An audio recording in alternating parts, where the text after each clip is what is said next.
Oh, look at me, I'm Timothee Chalamet. I sit courtside at Knicks games with what is widely regarded as one of the prettiest ladies ever. And oh, look at me, I'm a generationally successful actor. And look at me, I'm Bob Dylan and Willy Wonka. And Lisa Gabe and Beautiful Boy was incredible. And also I know ball. Oh, look at me, I'm Timothee Chalamet. I'm so hot and handsome and wildly successful. And I also know ball and I'm cool as fuck.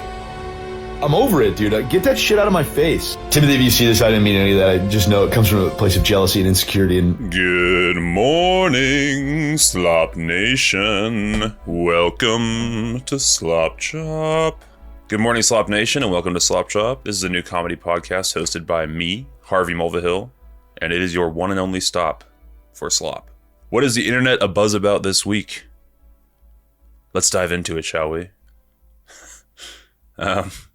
Chalamet, Timothee Chalamet, my beloved, the King Twink, is at every Knicks game courtside, and he's been a prominent hype figure in this recent series, and the Knicks are doing very well. I think they just advanced to the finals, right?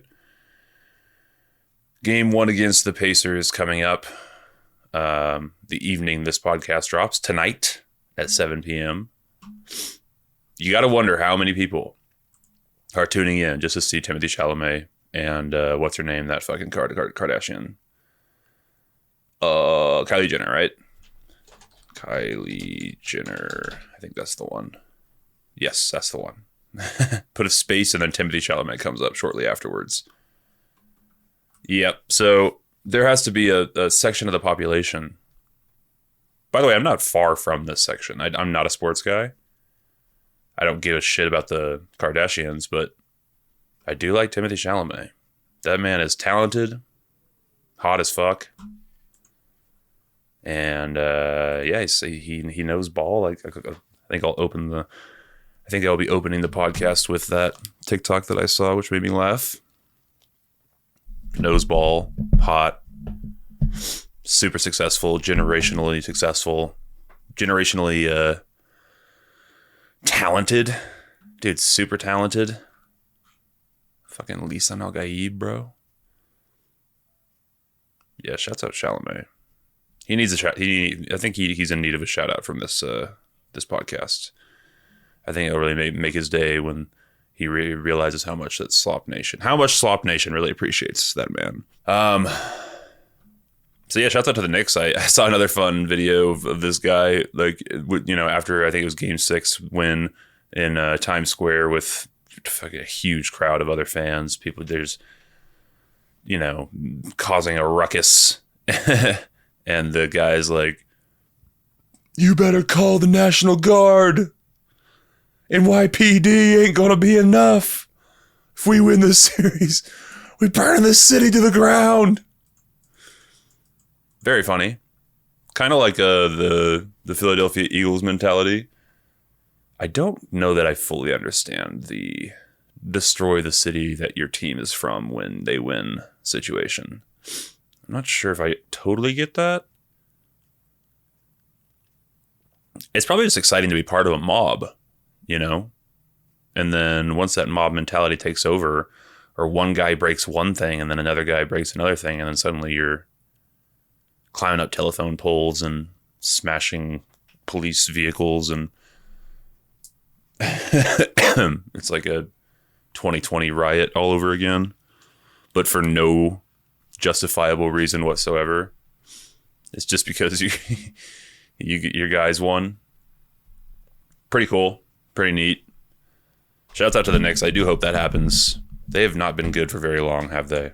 Or actually, they have. You know what I mean. Knicks last championship 1973. Holy shit. All right, yeah, I totally get it then. I understand making another 9/11 with your city's population, creating 9/12 or 9/11-2 because your basketball team won, because you guys haven't won since the 70s. Holy shit, bro. 50 fucking years. Yeah. Fucking drive a tank into 30 Rock. You guys earned it. Yep. That's cool, man. Good for you guys. Hope it goes well. I liked seeing Timothee Chalamet on my screen. So I will, oh no, am I just one of those people that I was just making fun of? Some asshole that fucking only watches the NBA game, or mostly watches the NBA game because Timothée Chalamet's beautiful face appears every 18 minutes or so. That's a little bit me, and I'm not ashamed to admit it. I'm a little bit ashamed to admit it. I am a little bit ashamed to admit it. But that is a little bit me, you know? And what am I if not an open book on this podcast? So anyway, shouts out Chalamet. Shouts out Kylie Jenner. I think she's the billionaire. Aren't they all like vaguely billionaires? I have no idea. I do not care about the Kardashians. If you don't care about a topic that I'm discussing, there should be time codes that you can use to skip to something that's more interesting.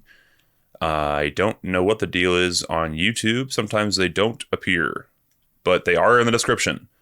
Fear not. So even if you don't see them in the fucking episode bar, they are still there in the description. Skip ahead if you don't care about one of these incredible, illustrious topics. But I can't imagine that you wouldn't, because everything I talk about on this podcast is truly fascinating. What else? Onward. HBO Max is back to HBO Max. Hilarious. Absolutely so funny. If you haven't heard, well, I'd love to get the full timeline on this situation. Okay, so for those who are unaware, and my beloved Dan Murrell has an excellent video about this. It's called The Long Crazy History of HBO Max. Just dropped a couple days ago. But this HBO used to be HBO, where you'd have to have a cable subscription to access it. Remember those days? That was like 10 years ago. And so if you had the cable subscription, like a Comcast or Time Warner, are those the same company now? Anyway, you know what the fuck I'm talking about. If you had one of those, you could get the HBO Go app, and then you could access your HBO on HBO Go, right? But then I guess the contract, because that was the case, you know, well into the Netflix years, and I remember being it was so weird to me that they couldn't figure out, like, cable's kind of dying, guys. The streaming is clearly the next big situation. Why won't you allow me to watch my HBO programming without a fucking cable subscription? And they did. They released another app called HBO Now, where they said, you don't need a cable subscription. You can just pay us $20 a month or whatever the thing was, and you could have your HBO. You can watch Game of Thrones. And so then they had HBO Go and HBO Max. Was it Max? I just said the words. HBO Now, excuse me. Don't worry, there's much more confusion to be had. HBO Now, they just had two apps in the App Store at the same time, leading to inevitable customer confusion. Hilarious. So HBO Go and Now were simultaneously a thing, and then they decided to merge them into HBO Max, and they called it HBO Max because they wanted to leverage the HBO name. Like, HBO stands for quality, and we want to, like, you know, HBO. People still think of HBO as a quality haver. You know, it's not TV, it's HBO or whatever bullshit, right? So this is, by the way, after the AT&T acquisition. AT&T purchased Time Warner, which is the parent company of HBO, and rebranded it to Warner Media. So then HBO Max launches under that new rebranded company, right? But then, like, literally 3 months later, Warner Media, or AT&T, announces that they're going to merge Warner Media and Discovery. Remember the Discovery Channel? Like, this kind of vaguely nature-y, but mostly, like, you know, slop, garbage, fucking Pawn Stars, and this tornado fucked that tornado's mom, that type of thing. By the way, the reason that we have David Zaslav as the owner of all Time Warner like the CEO of current fucking Warner Brothers is because of this company move that I'm about to describe. And so Warner Media gets merged with Discovery, and suddenly they're Warner Bros. Discovery. So this is the second merger in whatever, a handful of years. And to better illustrate that HBO is not just HBO, it's also Discovery Slop, they changed the name to Max, which I remember when that happened. I'm sure you do too. The consensus online was, huh? Why would you do that? HBO stands for quality. And it was a legit corporate company-wide decision of like, yeah, but HBO stands for quality, and we don't have just quality. We also have slop. So we want the name to be as inclusive as our app will hopefully be. We have HBO, but we also have your mama's 700-pound giraffe. So they rebranded to Max. Max. Hooray. And literally this week. By the way, so this was announced like 2 years ago, and then shockingly, I mean, mostly the name, the rebrand has kind of worked. Like, people tend to call it Max now. It is in direct opposition to the Twitter X thing, where no one I know calls it X. People actually call it Max for the most part. There's a handful of boomer parents, and when you're just colloquially, I will never know that word, colloquially, but I'll continue to try to use it every podcast. Colloquially, there's, you kind of say it as like, oh, what's that? What's White Lotus on? It's on HBO Max. Like, people will say that sometimes, but most of the time people just say Max. So the rebrand has worked. And, say what you will about it. It's sad to let go of the HBO name, but it does make sense why they did it, right? It's not just HBO stuff on there. You also get so much good garbage. There's just a plethora of terrible television that you can fill your brain with on Max. They also have a crazy, like, they have anyway, that's more they've got the Criterion partnership, and so they have a ton of great movies too. That's beside the point. Okay, we're talking about Slop.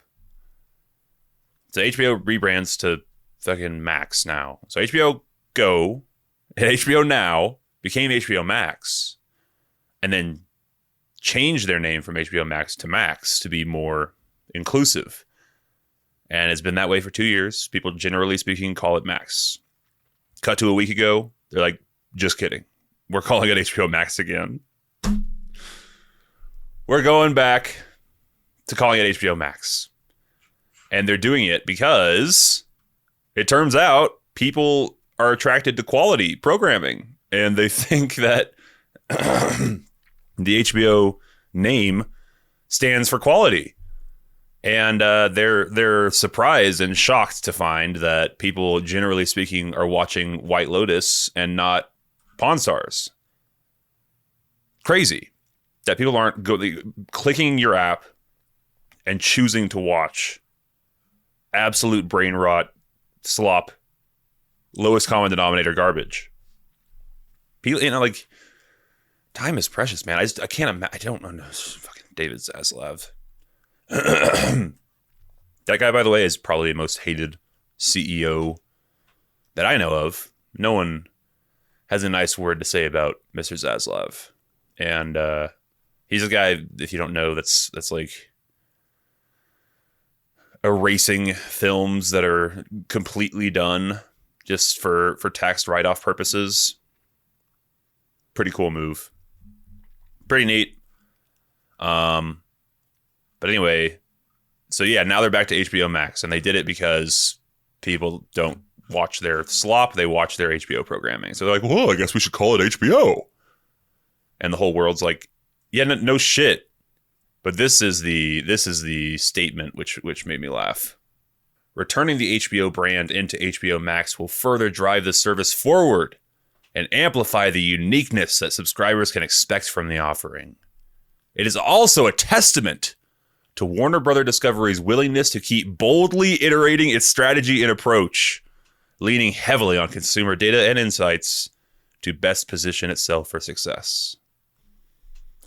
They're like patting themselves on the back. You know, I don't watch Rick and Morty anymore, but the thing that I always remember from that show is It's me, your husband. I'm here to save you. Or my name isn't Jerry Smith. Aha! Yes, Jerry Smith. Oh, hey, like shaking each other's hands. That is what that is. I mean, my God. I mean, Dan Murrell says it in the video, but what happened, like, they're not boldly innovating. They made a mistake, and then it took them 2 years to realize the extent of their mistake, to the point where, like, it'd be better to eat the embarrassment of this and switch back than it would to just write it out. Like, we're trending downward, and we need our company's in free fall. We need to make a change, and we're willing to be embarrassed again. So that's what's happening. I do commend them. I have seen many. They probably hired the ex Duolingo employees who were just let go from their position, because I have seen a bunch of, you know, actually solid, taking the piss type marketing material from the HBO team. Or it's still called Max on the apps. I don't think the rebrand has actually happened yet, but it's a bunch of people, like, you know, or it's a bunch of like, I don't know. It's basically just them saying, like, haha, we're idiots. We're just kidding. You know, we know that we're foolish, but it's okay. We're trying something, and look at us trying. And they're being cutesy. Like, God forbid us try to do something creative, but they do it not shittily. They're doing it ironically, like, okay, we suck, that type of thing. What I'm trying to say is they were consulted. They had consulting here that was like, how do we ease the embarrassment of this as best we can? Because we've done the name change so many times in the past. How do we ease? And then someone was like, you gotta address it, and you gotta have people that are willing to make fun of it. You have to be willing to be made fun of, because people are going to clown on your ass. And just be willing to be made fun of, and then you'll be fine. You know. So they hired the ex Duolingo employee. They hired the Duolingo owl, who does have trouble typing because of the fucking feathers, but it does pretty good, and it has like a translator. It cocks into this Zoomer girl's ear, and oh yeah. So anyway, that's who's running the socials for Warner Brothers Discovery. Wonder if they can keep that same happy-go-lucky energy when people confront them about deleting movies from the face of the earth that are ready to be released. Tax write-off. Shouts out to HBO Max. Max is now HBO Max again. It was HBO Max, and now it is HBO Max again. Some people never stopped calling it HBO Max. Your boomer parent that you kind of gotta, like, you weren't annoyed because it's whatever. It's the company's fault for the name change, not your boomer parents for getting it wrong, but you weren't annoyed, but you were like, all right, whatever. They're so out of touch. No, they weren't out of touch. They were correct the whole time. They were 100% right. You were the asshole. Yep. So shouts out to your boomer parent for getting that correct and holding strong in their belief. Holding firm in their belief. I'd like to take a moment to remind you to please follow, share, like this episode. Subscribe to the YouTube channel. And send it to your friend, man. Be like, hey, this super hot, super funny, really intelligent, sexy ass dude started a podcast recently, and Trying to get new people listening. And his camera turns over every 29 minutes and it makes him crazy. Onward to Andor. Oh my god, oh my god, oh my god, oh my god. Wait.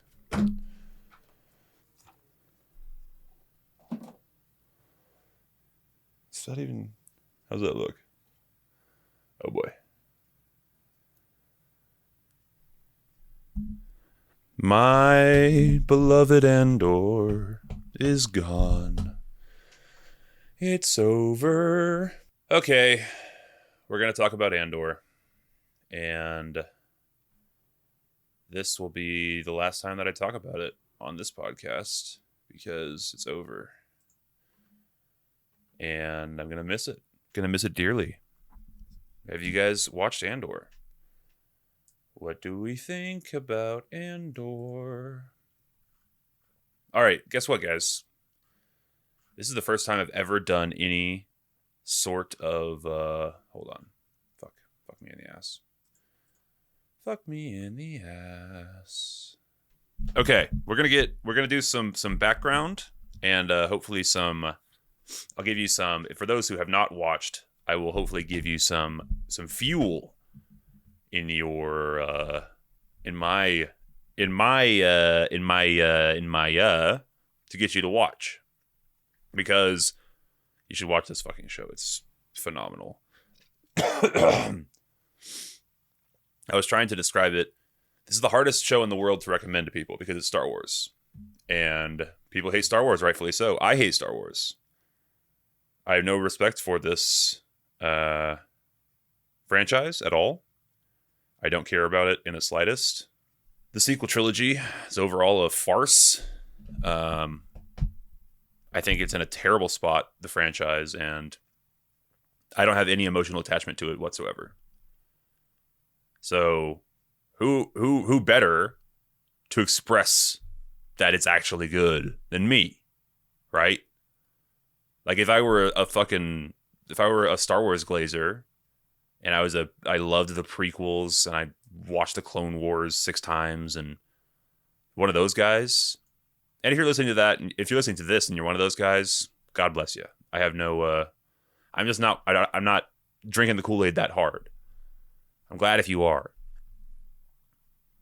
It's a little embarrassing, but I'm glad. It's good for you. Good for you. Good for you. Good for you. Everyone has their thing, right? And my thing is Andor. I love this show so much. I want to tell you a couple personal tidbits. Well, I guess just tidbits, and then I'll go personal tidbits. Tidbit 1: this show was never supposed to exist. It was greenlit on a whim. It was going to be show run by some other asshole who hasn't done anything ever of any interest. Steven Schiff is this man's name. Hold on. Let's look him up so I don't get sued by Steven Schiff. Steven Schiff versus Slop Chop. Yeah, he hasn't done shit. He's done nothing, right? They're like, all right, Tony Gilroy. I'm just going to read what I wrote. But what I was going to say, I have so much to say. So much to say about Andor. So much to say about Andor. What I was going to say is, this is the first time that I've actually done some background research for this podcast. And that's another thing that you could be like, well, oh my God, the fucking Harvey did some work for this show. Maybe Andor is worth watching. I'm just going to read what I wrote here. And yes, it was. I was helped with, ChatGPT helped a little bit. It still counts, right? It's an outline. It's just an outline with a lot of those long lines. You know how ChatGPT, instead of doing the dash like every human does, it does the long dash that I don't even know where that is on my fucking keyboard. Apparently that's how a lot of teachers discovered that it's that their students' essays were AI. They just sit them in front of a keyboard and go, make that long dash that you use 10 times in your paper. And they go,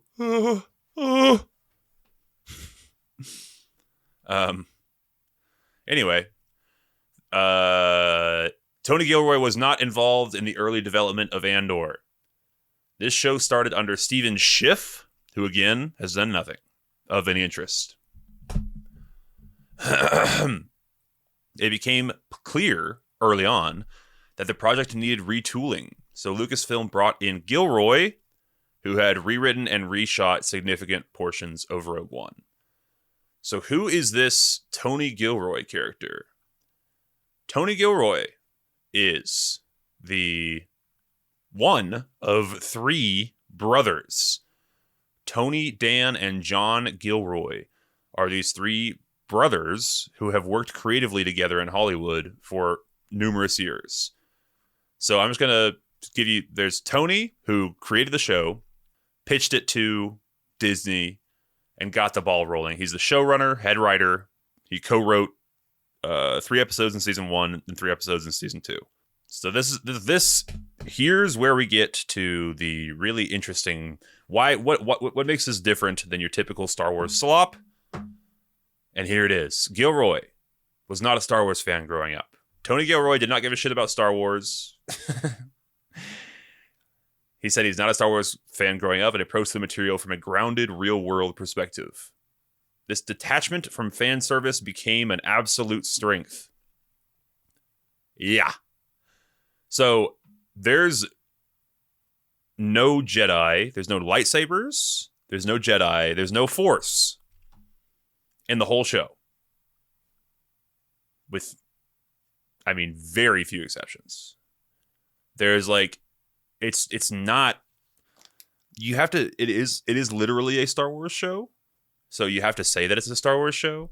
But when I pitch it to people that haven't watched it, I'm like, you have to release the idea that it's a Star Wars show from your head. I know that it says Star Wars on the thing, but it's not. It's barely. It's just a grimy drama. And it's so fucking well written. All right. So here's his pitch. Gilroy pitched a very grounded, character-driven, politically charged spy thriller. Not a traditional Star Wars show with lightsabers and space magic. And then this is interesting. According to interviews, he pitched a 5-year, 24-episode arc split across 2 seasons.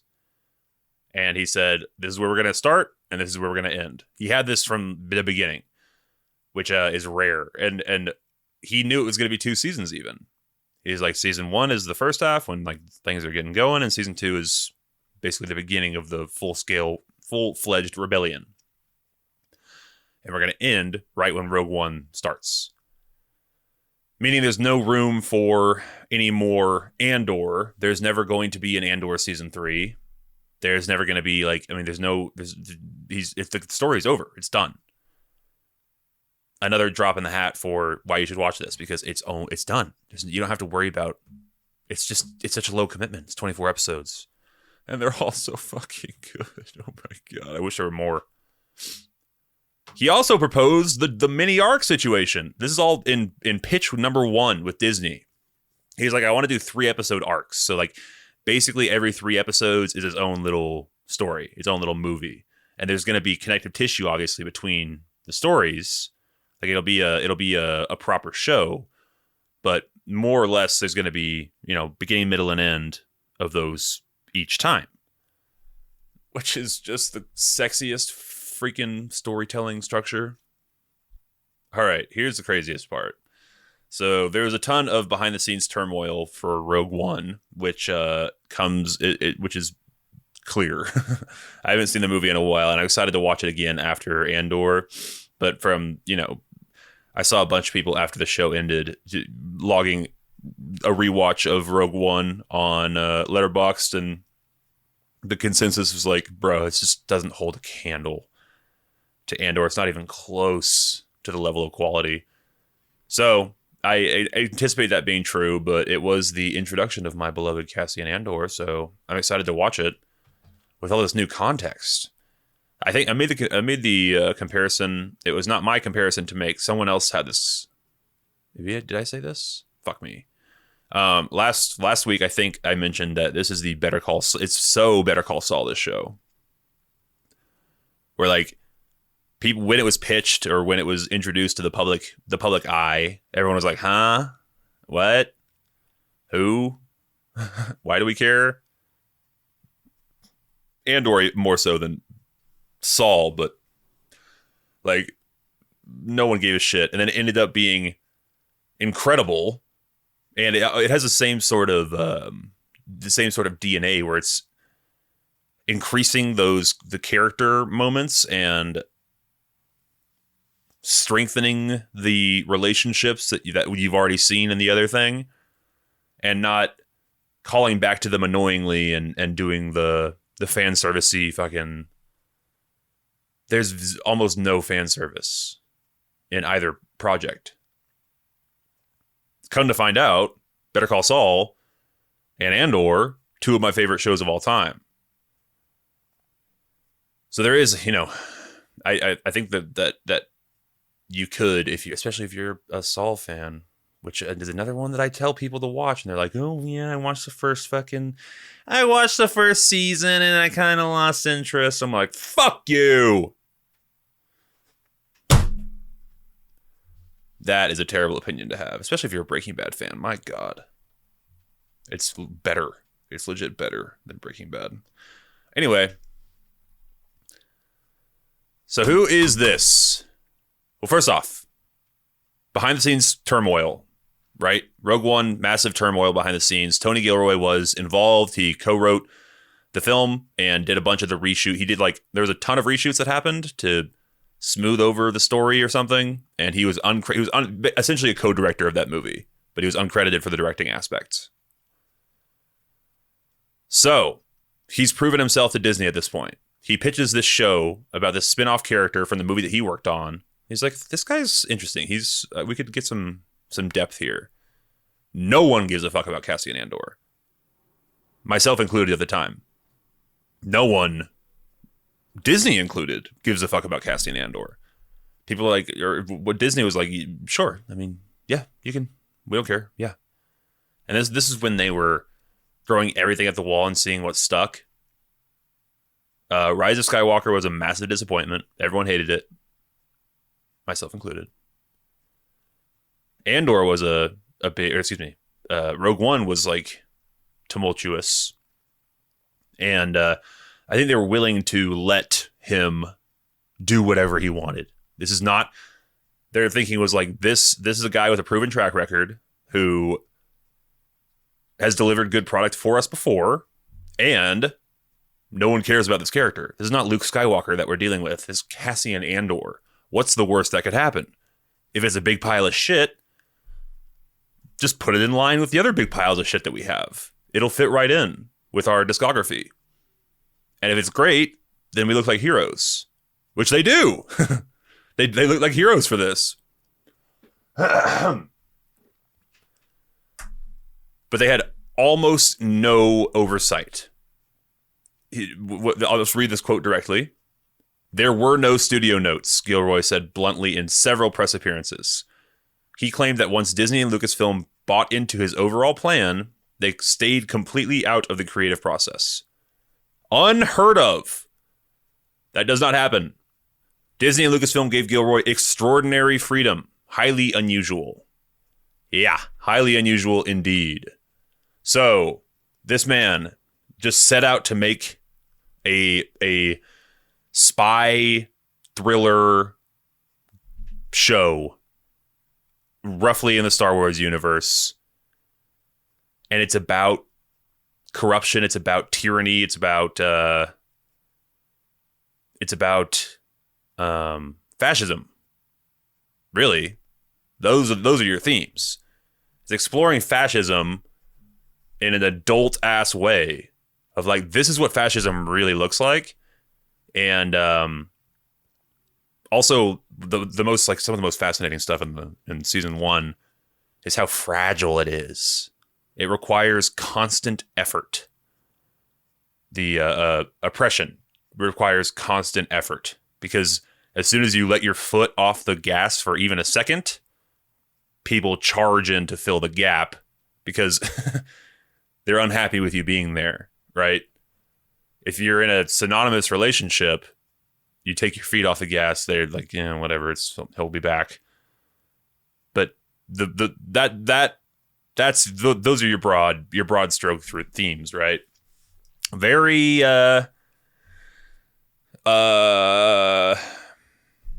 transitive property.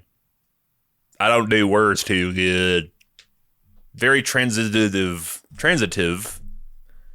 relevant, very relevant to our current situation in life right now and throughout all of time. And it's just like it shows you every aspect of, in this case, the Empire, and how ineffective it is. Effective and ineffective. Scary, because they'll fucking kill you. The first time, by the way, in the entire franchise that the Empire legitimately feels threatening.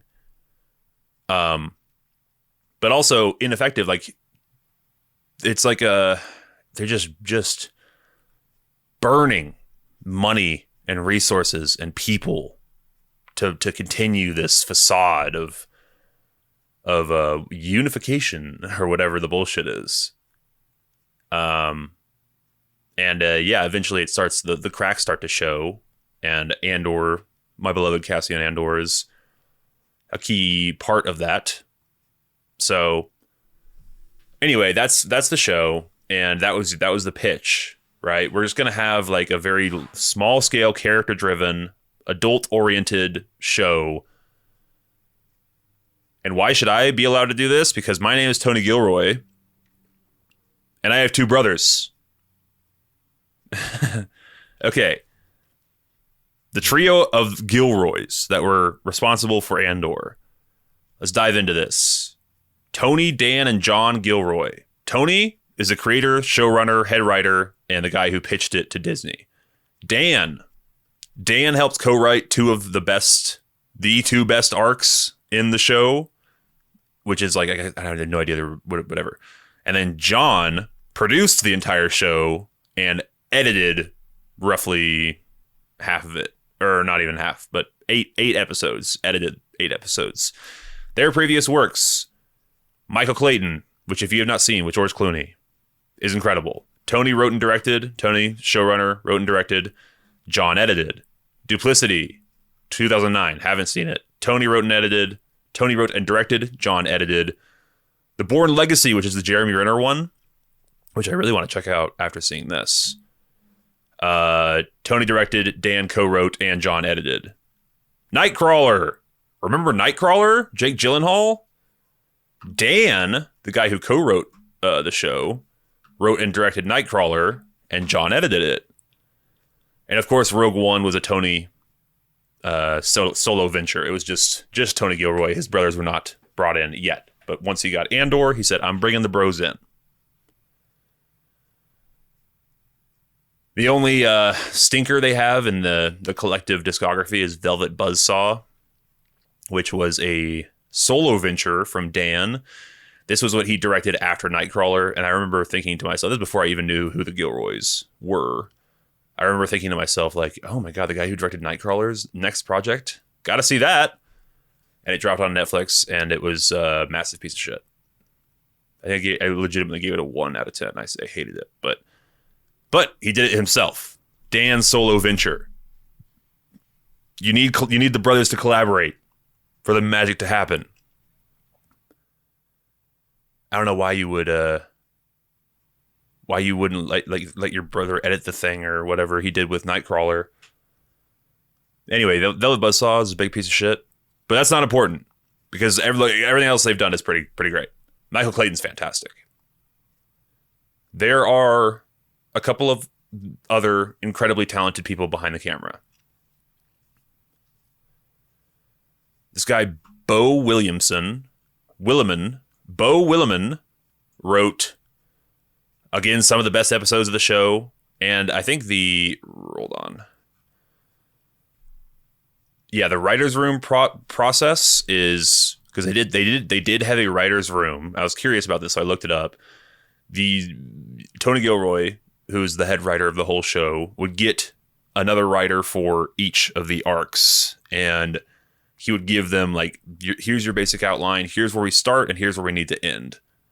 And that's basically like, I want you to hit these points, but the rest of it's up to you. Which is, from what I understand, pretty similar to how a lot of shows are written. Once you're, so then the guy goes off, or girl, probably guy, and the guy goes off and writes the 3-episode arc, and then he brings it back, and then the writer's room punches it up, puts in character moments that are wanted and needed, and makes sure the whole thing flows well. But the brunt's work of the writing is that one person each time. So that's how it works. I want to mention Bill Williman and Tom Bissell. So those, Tom Bissell, I didn't find anything interesting for Bill Williman, but he wrote the Prison Break arc and season 2, 4 through 6, which I think is like the lead up to the Gorman situation.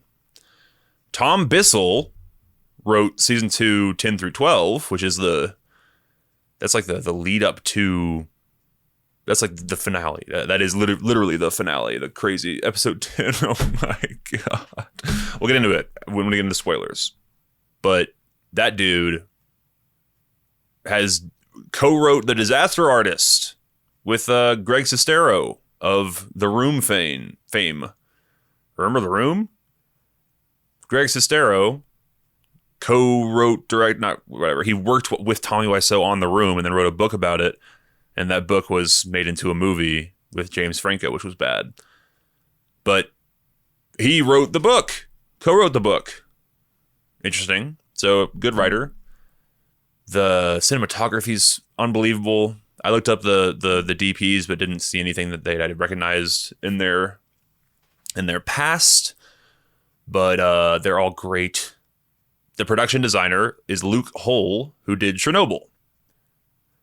And that tracks. Chernobyl is gritty and fucking dark. And it looks awesome. And Andor is gritty and dark and looks awesome. And of course, I would be remiss were I not to mention the composer, Nicholas Britell of Succession fame.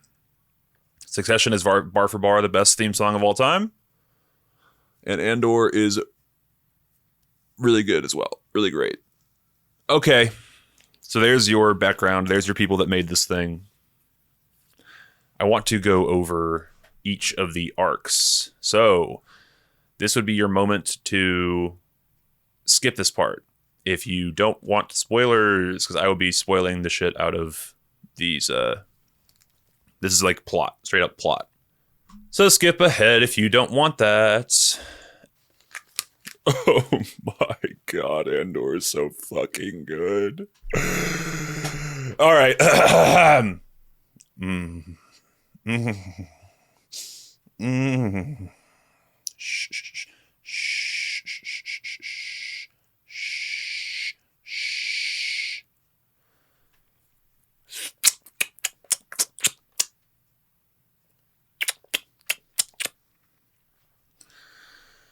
All right, season 1, we're introduced to our beloved characters on Ferrix, which is their planet, and it is they are living peacefully, and they have all these cool traditions, and like there's so much world building, and it's just like this rich atmosphere, all this unnecessary world building that just serves to make you care about the place that's going to be destroyed by the Empire. And there's no imperial there's no imperial presence until Cassian gets caught up with these two. It's not even like, they're not even stormtroopers, they're like security guards. He gets jumped by these two guys, and one of them in the scuffle gets killed, and then he realizes that he needs to kill the other one so as to keep his secret safe, right? So he executes the other guy, And that's like your introduction to this character. Like, okay, this dude's willing to murder. This ain't your grandpapa's Star Wars. It's very, but yeah. So, and also another thing that I didn't expect when I first watched the pilot is that this one event, it is responsible for the entire, like, it has, this event is the genesis for the entire show. It's not like this, like, kind of forgotten about, well, he killed a couple of guys. It's like, no, everything that happens from this point forward is because of this one thing that he did, that he chooses to do. And it wasn't even really his fault. It was their fault. They jumped him. But the choice to kill and run away was basically the start of everything. So he goes back home and the law is closing in. He meets the greatest character in all of Star Wars, Luthen something or other. I don't remember his last name. He's the greatest character in all of Star Wars, and I don't remember his last name. It's pretty crazy. I gotta remember his name. Luthen Rail. Luthen Rail, played by the incomparable Stellan Skarsgård, is, unironically, the greatest character in all of Star Wars, in my opinion. He is fascinating, layered, dark, hateful, resentful. He's willing to use the tools of his enemy to defeat them. I love how he says that. God, he's so fucking cool. He's the best. But he meets this guy, this mysterious figure, who's this shadowy rebel figure guy, and he takes him. He decides to leave with him. And we learn that Luthen is there. He wants Cassian to go on a little trip to a planet called Aldhani. And the next 3 episodes are the Aldhani heist, which, I mean, I think it's so hard for me to determine which arc in the first season I like best. But the Aldhani prison, or not prison, excuse me, the prison is the Aldhani heist. It's so effective. It's so thrilling. And I have nothing but good things to say about it. It's phenomenal. I love the act like you belong stuff sprinkled in there. One of my favorite subreddits of all time is Act Like You Belong. And it's just about people who, you know, the classic, if you're wearing an orange vest, you can get into any building in the country. That idea, but extrapolated. And they're doing that. They're pretending to be stormtroopers or security for this thing. And the idea is we're going to steal the Empire's, it's their the equivalent of their employee pay, I think. It's what they pay their employees with. It's like the bank that they use for that. So they're trying to rip off the Empire, and they meet this kid, or Cassian meets this kid who's on this heist mission with him, and he's like this revolutionary. That's where the tyranny is so fragile idea comes from, is that little kid who just fucking hates the Empire. He's been radicalized, and he has this manifesto about it, and it's beautiful. It's great. And you don't think it's ever going to come back. And then it does. Oh, it comes back in the last fucking episode. Oh my God. But anyway, the heist is fantastic. I think it's the highest rated episode of the show. Episode 6, season 1, episode 6. And I am not surprised by that. Just kidding. It's the second highest rated episode of the show. Which I don't blame them for that either.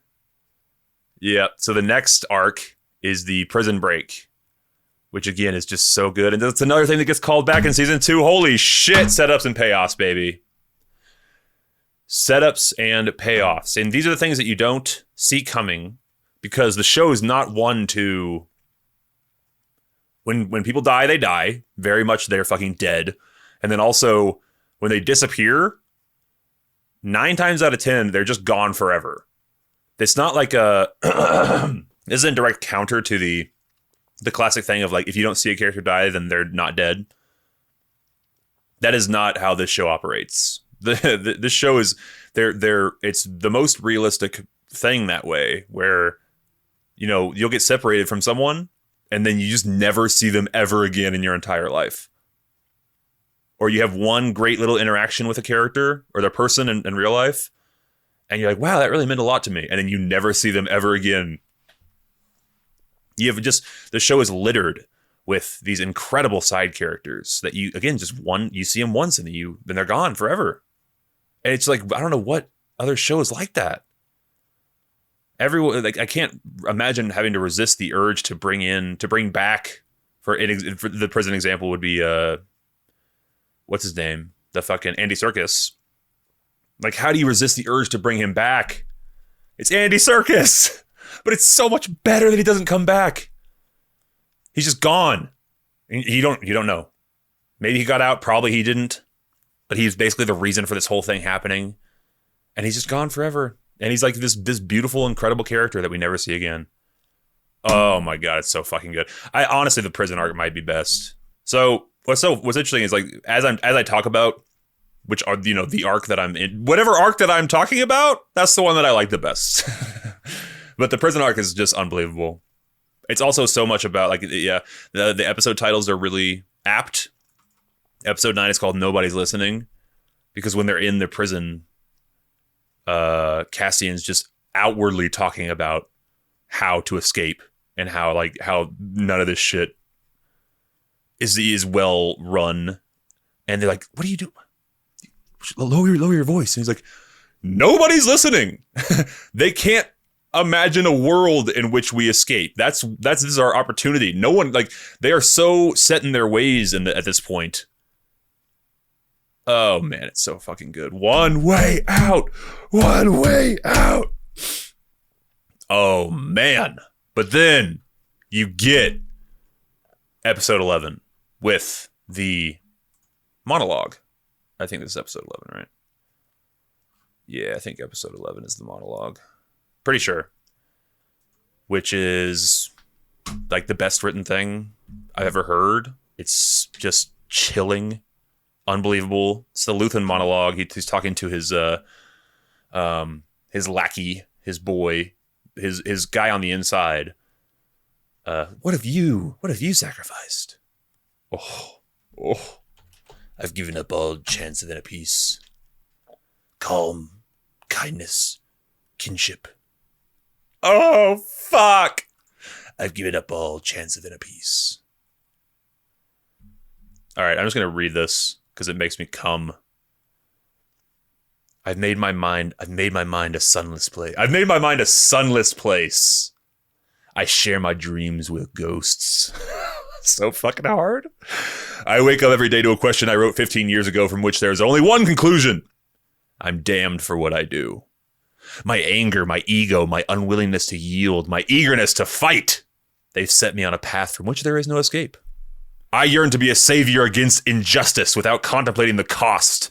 And by the time I looked down, there was no longer any ground beneath my feet. So what's my sacrifice? I'm condemned to use the tools of my enemy to defeat them. I burn my decency for someone else's future. I burn my life to make a sunrise I know I'll never see. And the ego that started this fight will never have a mirror or an audience or the light of gratitude. So what do I sacrifice? Everything!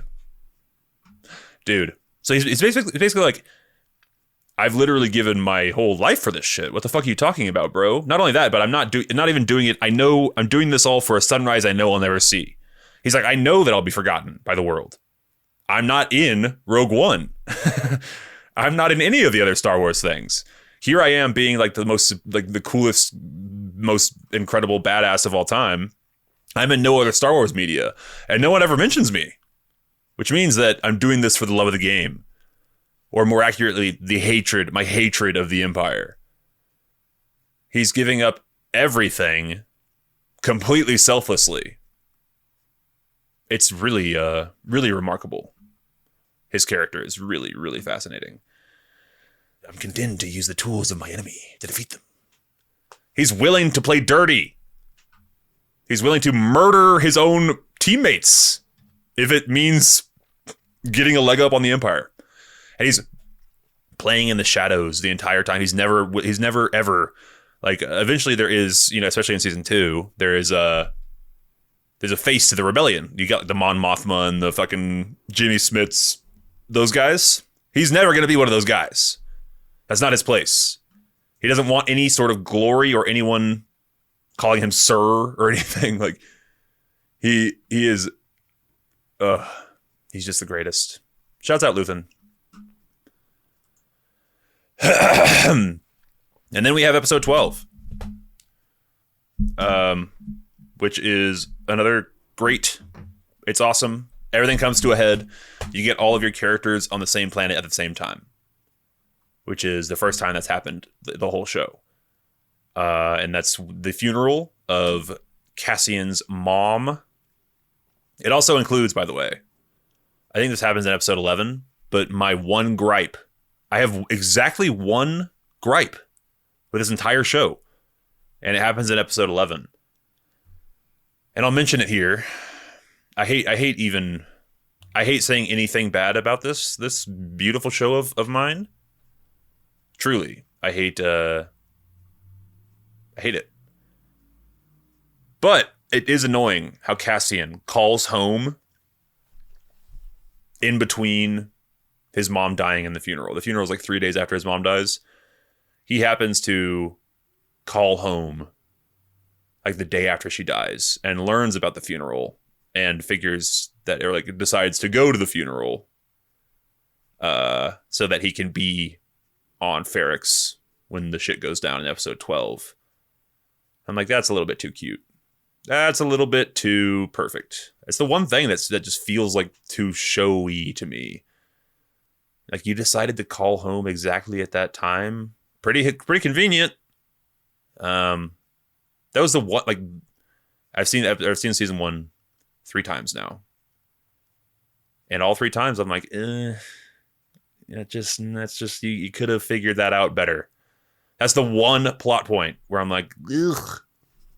But everything else is great. So who am I to complain? Anyway, that's season 1. It's absolutely phenomenal. I love you. I love you dearly. It's just so fucking good. I mean, legit 10 out of 10 in my opinion. Maybe 9 out of 10. Maybe 9 out of 10. 10 out of 10? Nah, it's a 10. I don't know, man. Who gives a fuck about a number rating? It's just so good. It's just the greatest. It's just phenomenal.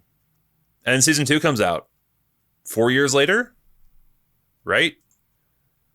3 years later. 3 years later, season 2 emerges. This was like a month and a half ago now. And Disney does the thing, which I really like. They dropped 3 episodes at a time because each 3 episode arc was a complete story. So you basically got a Star Wars film every week for a month. It was awesome. What a beautiful month to be alive. Every Tuesday, you got to look forward to Andor. Ironically, it came out immediately after I recorded this podcast, so I was always like, whatever, a week late to... it didn't matter. Anyway, show season 2 opens, and we jump forward a year. Oh, yeah, by the way, I have to talk about the end of season 1 before we go on. Oh, my God. I have rewatched the very last scene of season 1 numerous times, like 4 or 5 times. I love it so much. So, Luthen is on Ferrix to find Cassian before the Empire does. Because he realizes that he's too much of a liability. He knows too much.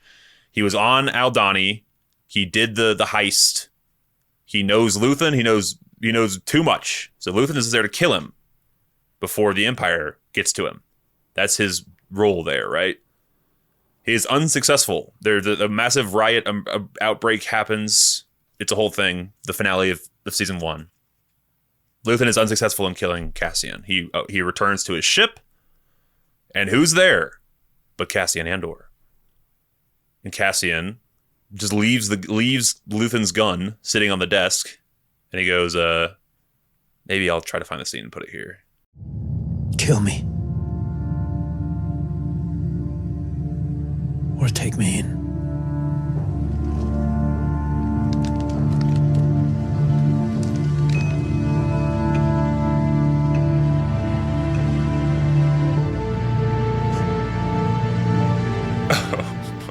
That little smile he does. That little smile. Oh, man. With the musical cue.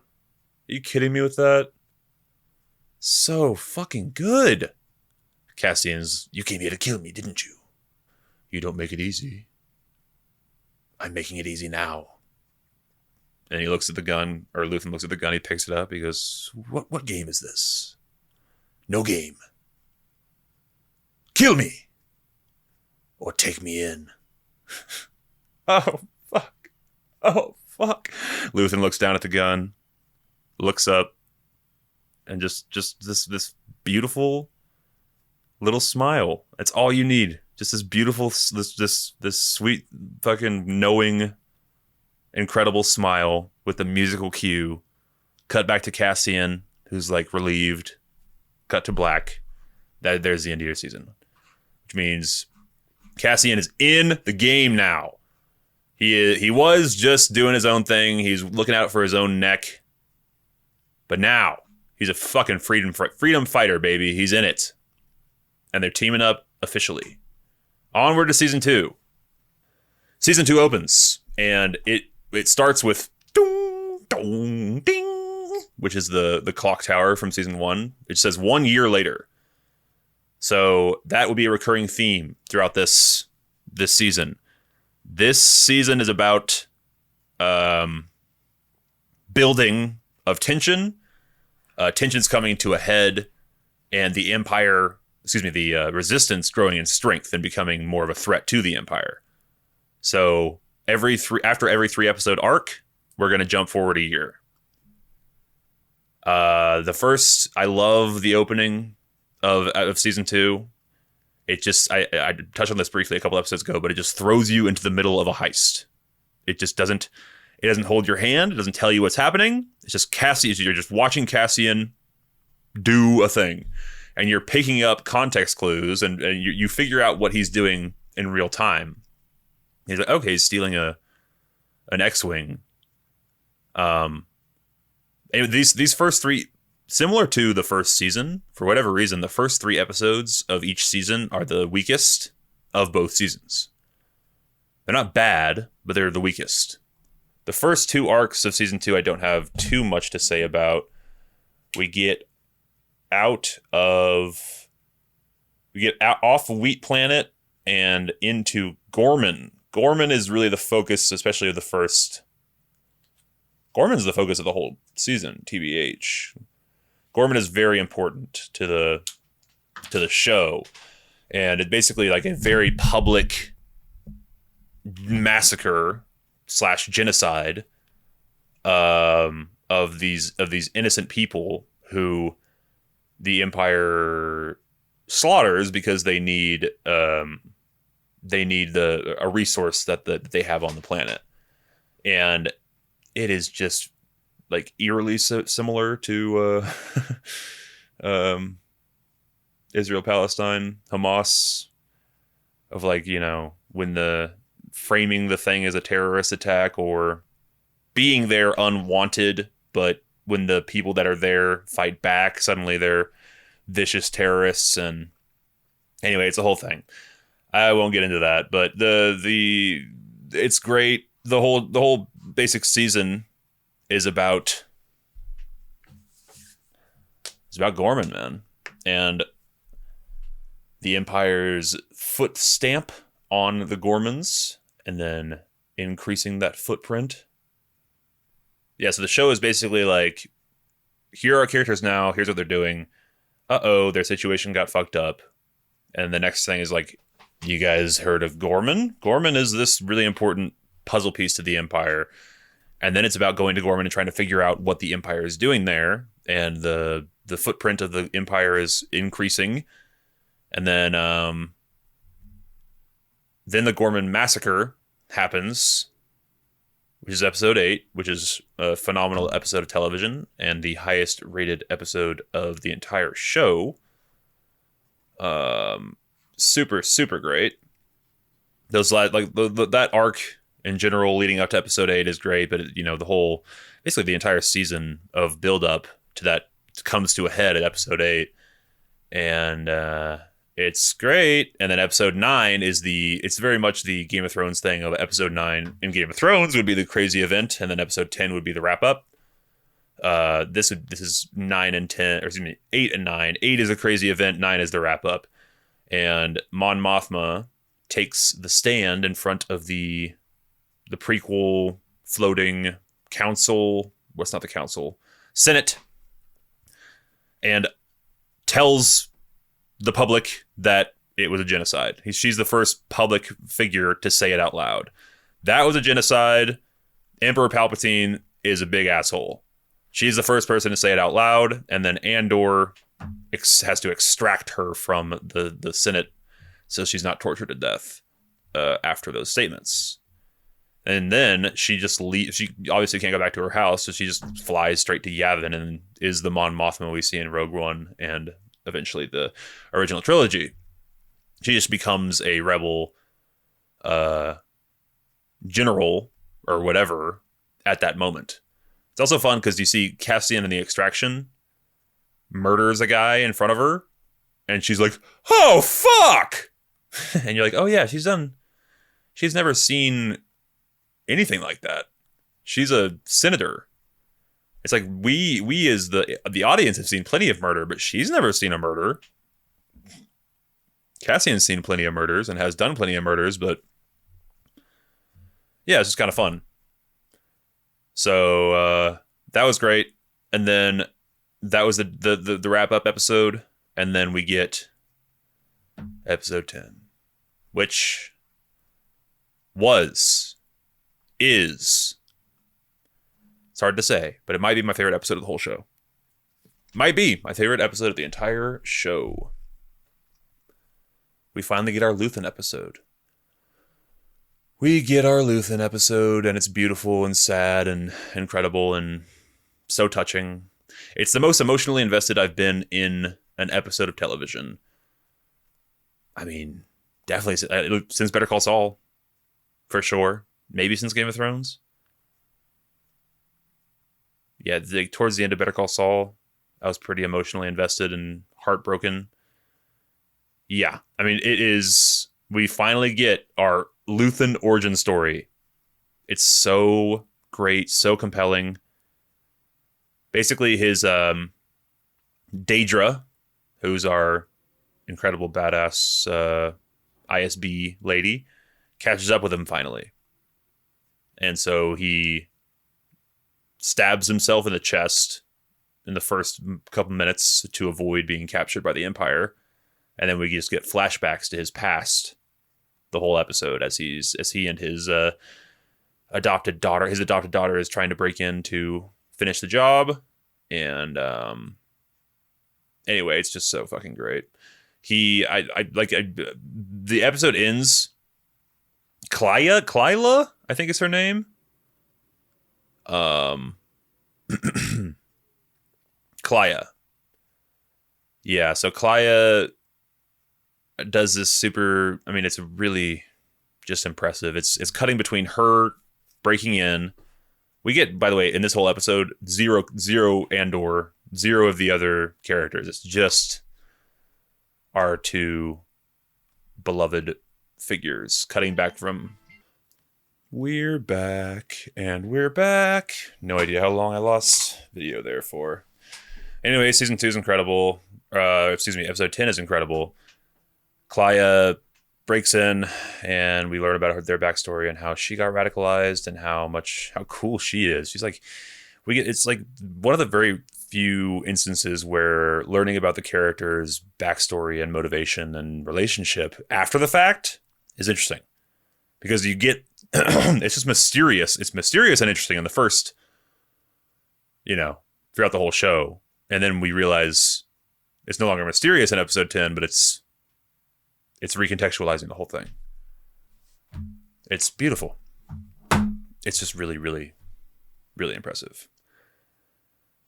But she does end up pulling the plug. She gets all into the belly of the beast, pulls the plug on Luthen, has this beautiful little moment with him, and then she leaves, and gets out of there, and the camera just holds on Luthen's body, and it just slowly fades to black.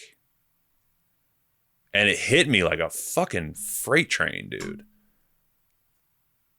It hit me so hard. The slow fade to black was such a great choice.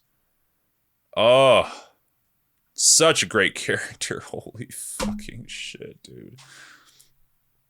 And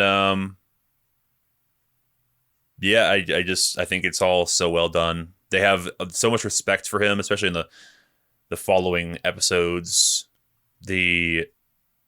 Or Cassian does, at least. Cassian and Bix have so much respect for the guy. I think Bix is gone at this point, so maybe not her. But anyway, yeah, I should say Cassian and Mon Mothma have really a lot of respect for him, and no one else really understands the extent to what he's done, and the fact that he's not willing to play nice on Yavin, which is the rebel base. Anyway, I'm rambling now, but that was my favorite episode. I loved it so much. Watching him become who he is, and his little catty speech with Daedra at the beginning was beautiful. Only two pieces with questionable origins in this room. Anyway, and then episode 11 and 12 are your fallout. What all comes back that was set up in season 1. Daedra ends up in the prison that Cassian, or not the specific one, but she ends up in prison just like Cassian was. The fucking Daedra's boss, whatever his name, Krennic? No, Krennic's the one above him. Anyway, he's listening to the freaking manifesto from the kid in season 1. And he's like, it's getting very difficult to contain, isn't it? Yes, it is. Love how that comes back. Anyway, I've got nothing else to say. I fucking love Andor so much. It's just the greatest. Just the greatest. I love it. I love it. I love it. I love it. I love it. I love it. I will definitely be rewatching it. The whole thing. I can see myself returning to it over and over. It is so good, man. So good. I love it. And I'm going to miss it. But it'll always be there, you know? We'll always get to freaking rewatch it. It'll always be there. But it won't be the same. Oh, God, it's over. Oh, fuck. What do we have now to watch? The Walking Dead. Does anybody else get The Walking Dead and The Last of Us, the names of them mixed up in their head all the time? They're both zombies, and they're both It's like several syllables, several words. The Walking Dead, The Last of Us. I have said The Walking Dead when I've meant The Last of Us about 50 times in my life. In this past month. Anyway, it's a struggle. It's a struggle being me, you know? Oh, man. I wanted to mention before we're off of Andor. I did this thing. So 10, 11, and 12 dropped of season 2. And 10 ends, and it does the auto, Disney Plus does the autoplay thing, like, hey, play next episode in 10 seconds. I scrolled back up to the credits, just watched the credits and sat with the credits, and then paused it and sat in the dark for unironically like 10 minutes. And then I fucking went on Reddit and read the episode discussion. I just wanted to sit with the episode. I didn't want to end it yet. And then I was like, all right, well, can't end it there. I got to watch one. We'll watch 11. It's like 2 a.m. at this point. I was like, all right, well, I'll watch 11 and then I'll save 12 till tomorrow. The last episode till tomorrow. I think that is actually physically impossible to do. Once you watch 11, I don't think a single human has ever watched 11 and, well, time to go to sleep with the cliffhanger. Anyway, love Andor. My beautiful boy.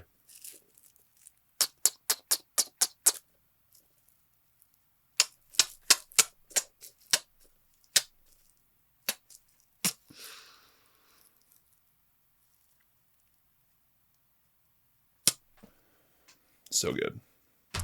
So good. All right.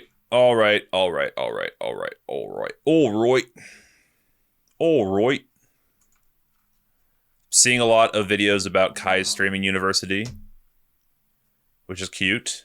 I don't know much about it. I think it's just like a big streaming event, but he got like thousands and thousands of applicants, and basically you can be a streamer of any size. So tiny streamers were encouraged to apply, and he's going to fly them out to this undisclosed location at an undisclosed time and teach them how to be better streamers, right? And the thing was like, chaos is encouraged and content is king. So it's going to be fun. It'll be fun to watch, presumably. But yeah, I just love watching the videos of all these people getting accepted, because he did this big dramatic reveal where he's this list of names, and then they're each covered by a little piece of paper, and then he'd take off a name and then type in their Twitch and go see their reaction while he was streaming. And just over and over, people were like, oh my God, oh fuck. It was cute. So anyway, shouts out to Cenat. Shouts out to Streaming University. Maybe I should have applied. Podcast University. We're going to make a Slop Shop Podcast University. I think I have the reach. To do it. Come learn how to podcast by a guy who's done 6 episodes. A guy with, count 'em, 33 YouTube subscribers.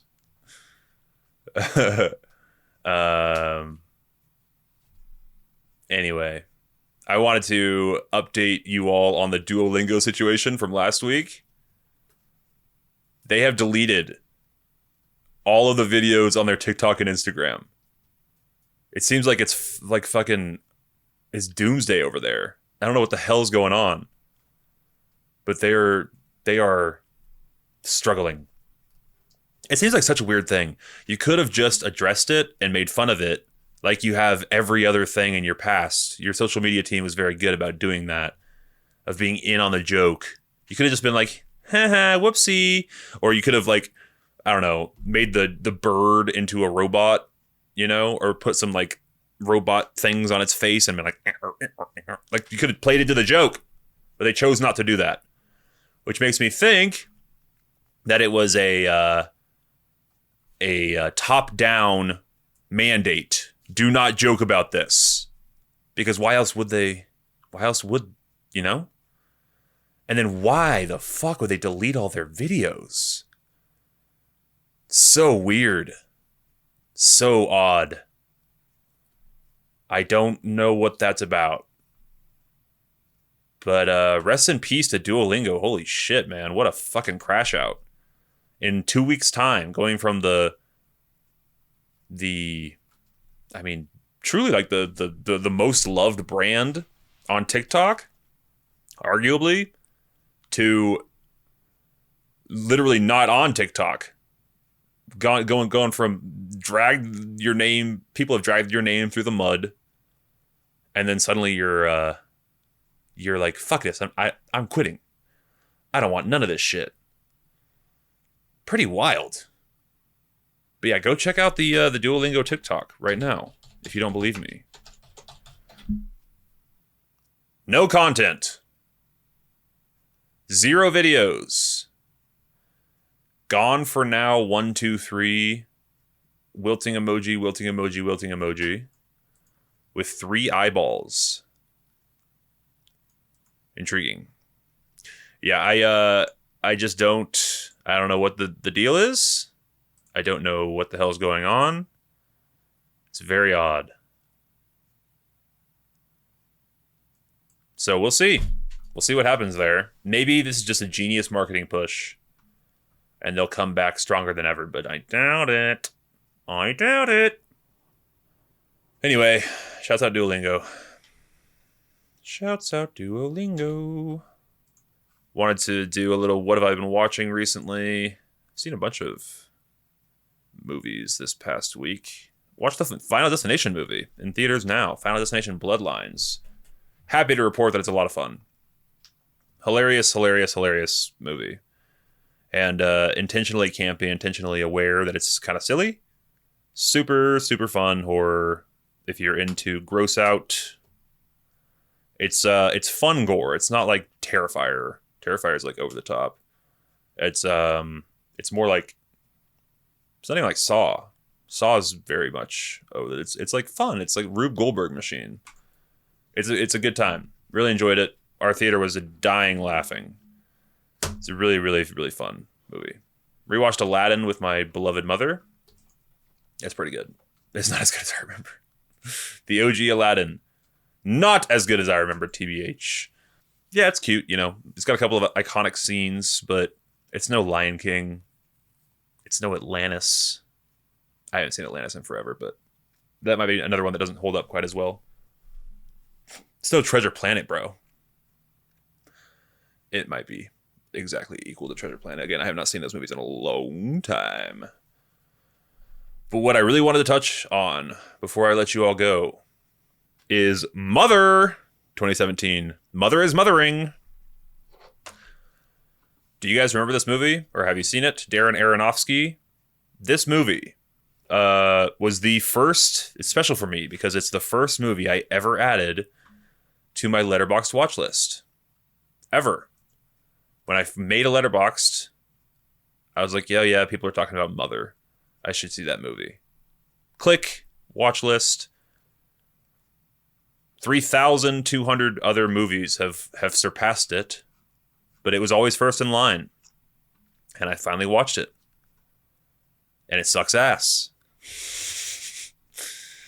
It's really bad. It is what I would describe it as. There's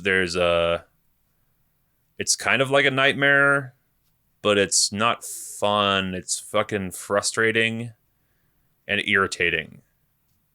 And it's not saying anything interesting. It's about Jesus and the baby and the fucking Bible and Mother Earth, and it's pretty clearly about those things, but it's just annoying. Like, I watched it for the horror element. It was very much marketed as a horror movie, but it's not at all. It's just a very frustrating drama. The premise is this lady has built a house and she wants to live with her husband, Javier Bardem. And all she wants to do is live there with Javier Bardem and be comfortable and happy for the rest of time. But Javier fucking Bardem keeps inviting people into her house that she's built and ruining it. These people are they're not good house guests. They invite themselves in, they break things, they paint over her paints, or they smoke in the house, they fuck around. It's brutal. And she's like, what's with all these fucking people in my house? Which I get, you know. But she's also Jennifer Lawrence, and she doesn't have much range. She's very much just like, sad, concerned the whole time. Which you would be sad and concerned, but at a certain point, you'd be very angry. And that anger does not really come out until the very end, which is not good enough in my opinion. I think I needed to see more. So the movie was just a big bummer.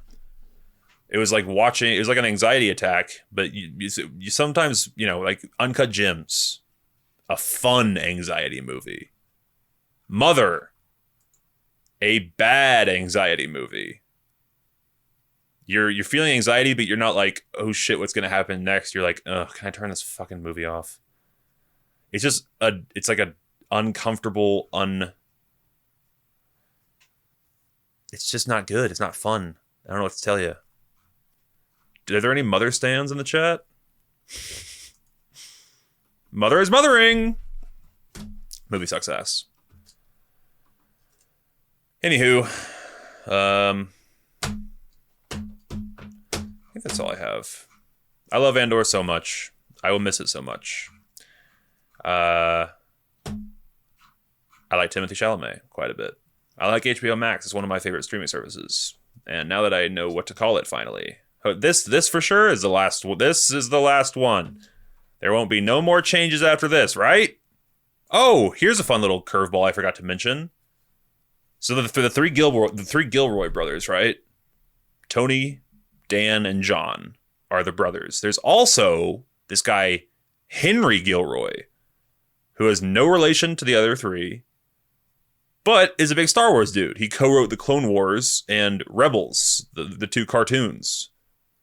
That's really funny. There's a fourth Gilroy, but of no relation whatsoever. Was that worth mentioning right at the end? I certainly think so. And I'm glad you do too. My name is Harvey. This has been Slop Chop. God bless you for listening. Thank you so much. I really appreciate you. Sloppers, Andor stands. Salute with the Andor 4K Steelbook. Thank you for listening. Truly, it means the world. We'll see you next week for whatever happens next week. I love you. Thank you so much. I love you. Bye-bye.